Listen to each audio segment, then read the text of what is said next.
प्यारी साध संगत जी राधा स्वामी जी।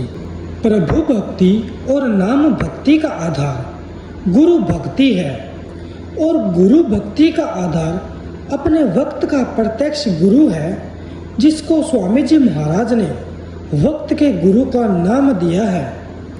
आप सावधान करते हैं, पिछलों की जो धारे टेका, जिनको कभी आँख नहीं देखा, बिन गुरु वक्त भक्ति नाही पावे, बिना भक्ति सतलोक न जावे। आप बहुत सुंदर ढंग से समझाते हैं कि गुरु का अर्थ वक्त का गुरु होता है। आप संकेत करते हैं कि पिछले समय के संतों महात्माओं की टेक से हमारा कोई लाभ नहीं हो सकता। जिन महात्माओं को हमने कभी आंखों से देखा ही नहीं, वे हमारे प्यार और भक्ति का आधार कैसे बन सकते हैं। वे परमेश्वर में समाकर परमेश्वर का रूप हो चुके हैं। वे हमसे उतने ही दूर हैं जितना परमेश्वर है। अगर हम पिछले समय में हुए पूर्ण संतों की भक्ति कर सकते हैं, तो सीधे परमात्मा की ही भक्ति क्यों न करें, जिससे वे महात्मा अभेद हो चुके हैं। उन संतों महात्माओं का संसार में आना ही इस बात का बहुत बड़ा सबूत है या प्रमाण है कि हमें अपने वक्त के गुरु की आवश्यकता है। एक समय छाए हुए बादलों द्वारा वर्षा होने का स्वाभाविक अर्थ है कि वर्षा केवल उन्हीं बादलों से ही हो सकती है। संतान के इच्छुक स्त्री को वक्त के पति, विदा के चाहवान विद्यार्थियों को वक्त के अध्यापक की, न्याय की इच्छा रखने वाले को वक्त के न्यायाधीश की, बीमारी से छुटकारा पाने के लिए वक्त के वैद्य या डॉक्टर की, और महात्मा की भक्ति के लिए वक्त के गुरु की सहायता की आवश्यकता होती है। स्वामी जी महाराज फरमाते हैं, एक शख्स है कि वह लुकमान हकीम की तारीफ करता है और वक्त के हकीम की निंदा करता है। इससे मालूम होता है कि उसको बीमारी और दर्द नहीं है।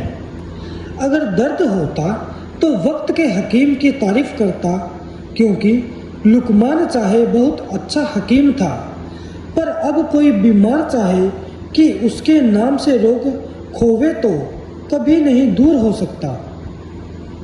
जब तक वक्त के हकीम के पास न जाएगा, रोग दूर न होगा। इस तरह से जो दर्दी परमार्थ का है और संसार के सुख को विष रूप देखता है और मोक्ष की चाह रखता है, सो वह जब तक कि वक्त के पूरे सतगुरु के पास नहीं जाएगा, उसको चैन नहीं आवेगा और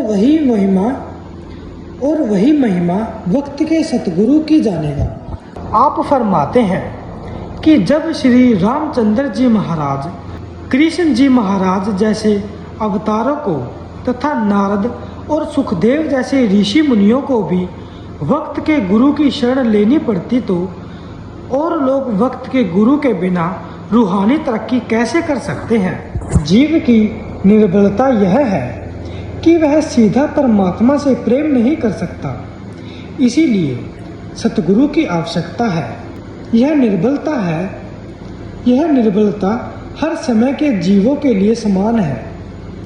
इसीलिए जिस तरह प्राचीन काल में हुए जीवों को अपने समय के सतगुरु की आवश्यकता थी, उसी तरह आज के समय के जीवों को भी अपने समय के सतगुरु की आवश्यकता है। हम केवल रस्मी तौर पर गुरु धारण नहीं करते, हम जीते जी आत्मा को परमात्मा से अभेद करने के लिए गुरु धारण करते हैं। इस कार्य में सफलता के लिए हमें सूरत शब्द का अभ्यास करना पड़ता है। इस अभ्यास के 3 अंग हैं, सुमिरन, ध्यान और शब्द। नाम का सुमिरन भी सतगुरु से मिलता है, ध्यान भी सतगुरु के स्वरूप का किया जाता है और आत्मा को शब्द धुन से जोड़ने की विधि भी वक्त का सतगुरु ही बताता है।